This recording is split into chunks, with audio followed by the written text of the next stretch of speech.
And welcome back to South Texas Now. We're playing on mainstream media, on CBS, on NBC, CW, Caja, and also on Telemundo. Si hablamos nuestro idioma español también, y tenemos programa también que va a estar saliendo al mismo tiempo. Tenemos una entrevista con Carlos López y un hombre que se llama Brian Weinstein, que está dando servicios de salud por telemedicina.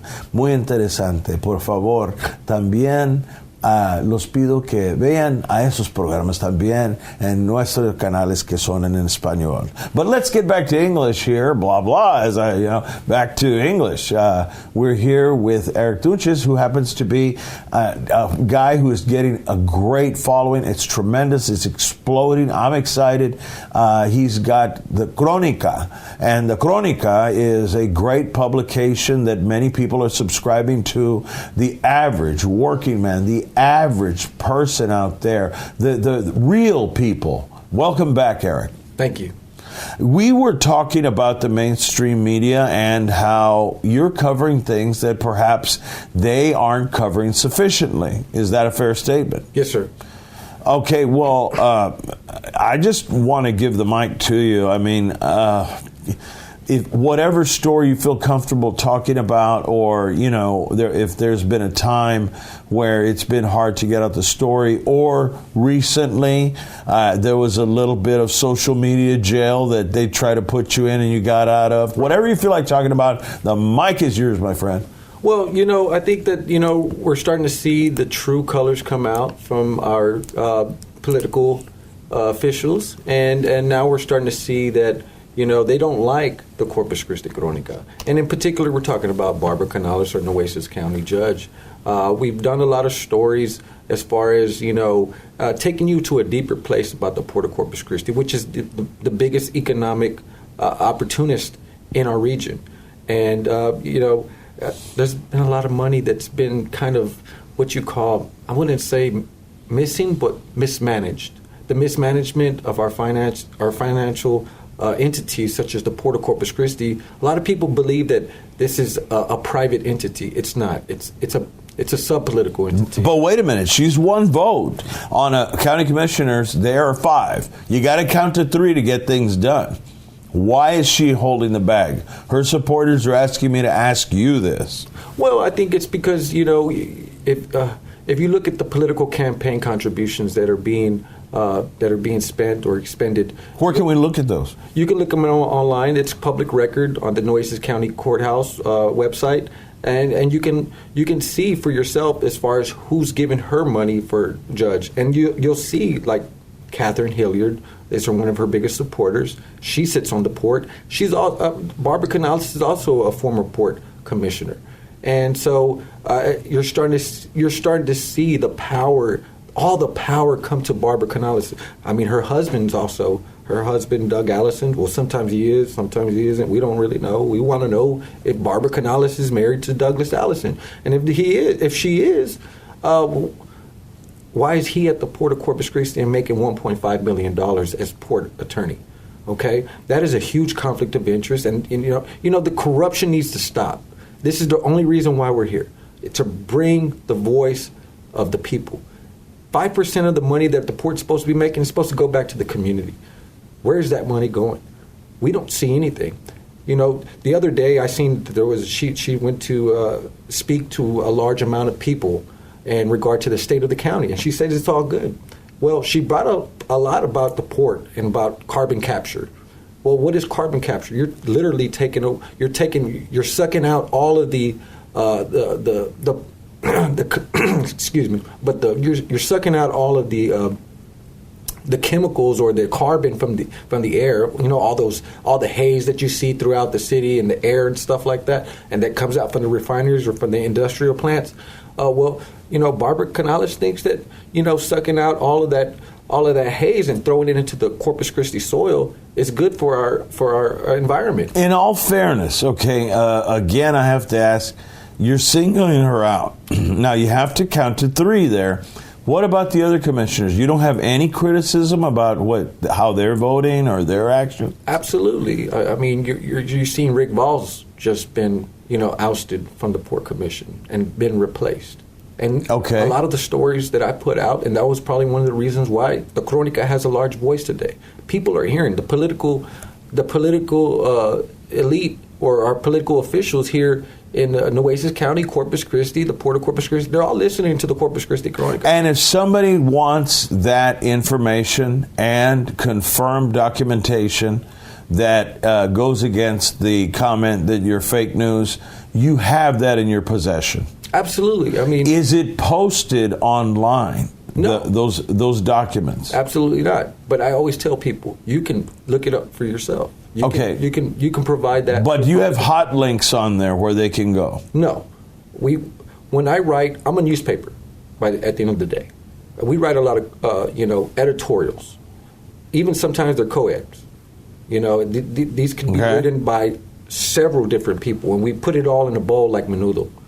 It's kind of like a bowl of menudo, and it comes out... Or gumbo, if you're from New Orleans. Gumbo. But I like to look at it as a spicy tamale. God, you're making me hungry. Torture. The Eighth Amendment, cruel and unusual punishment. So let me understand, you do work with a living, human, breathing thing that is other people contributing. It's an open source publication. But really and truly, as an attorney, I'm asking you, and as a fellow journalist, would it be fair to back it up with, say, stats from environmental protection agencies and other things? There are out there, but do you ever put links and stuff? Because if you don't, you see the rationale that they're going to say, well, it's fake news. Where's the source? Well, that's a trade secret, and I think that sometimes people have to understand that if we reveal sources, if we reveal documentation, that's not open to the public. Oh, all right. And then that would stop a lot of the confidential information that's coming in. Okay, now you've clarified something. Now, there's two different things. Your sources, which you will never reveal and which is ethical as a journalist. Right. But documentation, what do you, of course, open source documentation that anybody in the public can see. Wouldn't you think it'd be helpful to let them know about those sources? That way they can go look them up, not contact your private source. Well, I'll tell you what, the Port of Corpus Christi hasn't been very transparent with the media. Who regulates the port? Well, let's start with that. The CEO, Sean Strawbridge, he regulates and oversees everything that's going on. Where does the funding come from? It comes from public funds. It's public funded. Everything as of course private entities such as Cheniere and just other different companies that are part of the Port of Corpus Christi. It's kind of like a coalition that they've put together. Well, we've put together, the people of Corpus Christi. Okay. Right. So it should be in our hands, but you're starting to see that he's not being transparent. And just recently, you've seen an award-winning journalist been fired from a local news station because he was asking questions and opening up records, right? And multiple journalists who get even close to wanting to report will be fired. But here at the Chronica, I own the Chronica. I'm sure not going to get fired for saying anything or have any consequences against myself. I believe it was Liebling who said the only real way to get real freedom of press is by owning one. That's right. And so, I feel bad for some of the journalists that have been fired because, the Port of Corpus Christi and Sean Strawbridge, the CEO, are controlling the narrative that's being placed into our... And what is the narrative? I mean, there's been delays. I'm not trying to pick on anybody here either. The opinions are solely mine, but I have to ask these questions. Many of people that watch, my show are asking, why is the bridge taking so long? Why are they restarting it? What happened? The safety issues, funding, how much more are we going to pay? what is going on, And I know more than a little bit over 1,000 people watched Judge Barbara Canales address and provide a positive spin on how things are going, not just there, but the whole community. And it made front headline news of the Caller Times. But what is your take on that? Well, I broke the news about a year and a half ago. Matter of fact, it was Cinco de Mayo 2021 when I broke that story of the Harbor Bridge sinking. Nobody from the news stations locally didn't bring it up to call that out. And they thought you were crazy. Oh yeah, I mean they called me fake news, and and I got a lot of criticism. I mean that's even threats, and you're starting to see today that things are starting to transpire.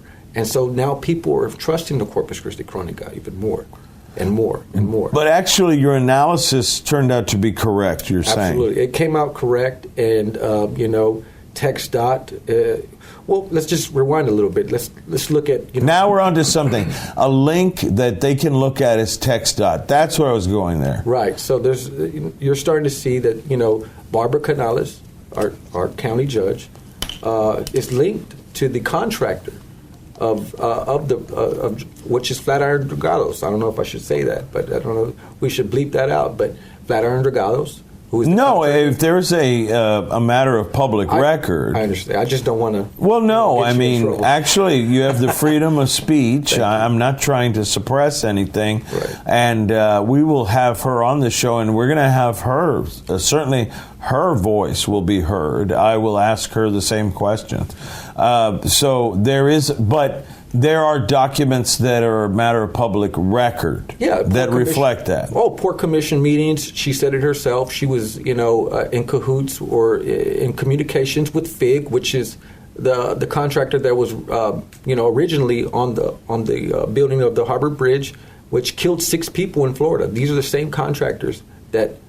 Didn't the mainstream media report this, though? Yes, but it was already too late. They had already knew that FIG was part of all of this. It took them a while to actually wake up and say, hey, this is FIG. That's the same contractor on our Harbor Bridge. And when people started to find out, they were scared, so they had to politically, push away from being involved with FIG. But Barbara Canales has been, very vocal at the commissioners' meetings that she went to Madrid, Spain, to the headquarters of Flatiron Dragados. We got 30 seconds left, but how can people get a hold of the Chronica or support Chronica, because it is voluntary, like The Guardian in England, right. London, has been around for hundreds of years. Right. You remind me of them. If somebody wants to support your publication, how do they do it? Well, I really don't like taking money, but if you really insist on me taking your money, I don't want to break the bank. So you can always go to our website, corpuschristichronica.com, or you can go directly to our Facebook, Instagram, Twitter, or YouTube pages, and it's always a link there to send us a direct message. We take phone calls directly as well. If you have any news tips, news stories that you think should be relevant to our local narrative. And what we always come on demand in real time, and we're always interacting with the community. I want to thank everybody who has supported us throughout the years. Well, thank you very much, Eric Tunchez, and you've been hearing him and watching him on the Chronica, and the opinions that he has provided are solely his, as are mine. I wanted to meet him, find out what all of the hubbub was and how this seemingly overnight, and it's never overnight. It takes a lot of hard work to be a journalist, and it takes a lot of courage. And my hat's off to him. And also, I don't make any apologies for him saying if you want to help him. The Guardian says that they need help. So does Wikipedia. I mean, this man is doing it with some help, but mostly on his own. So stay tuned for Chronica and join it on Facebook. You see his cap and you see everything. So thank you. Thank you very much for having me, Joe. All right. And that's all we have for you. Thank you, and God bless.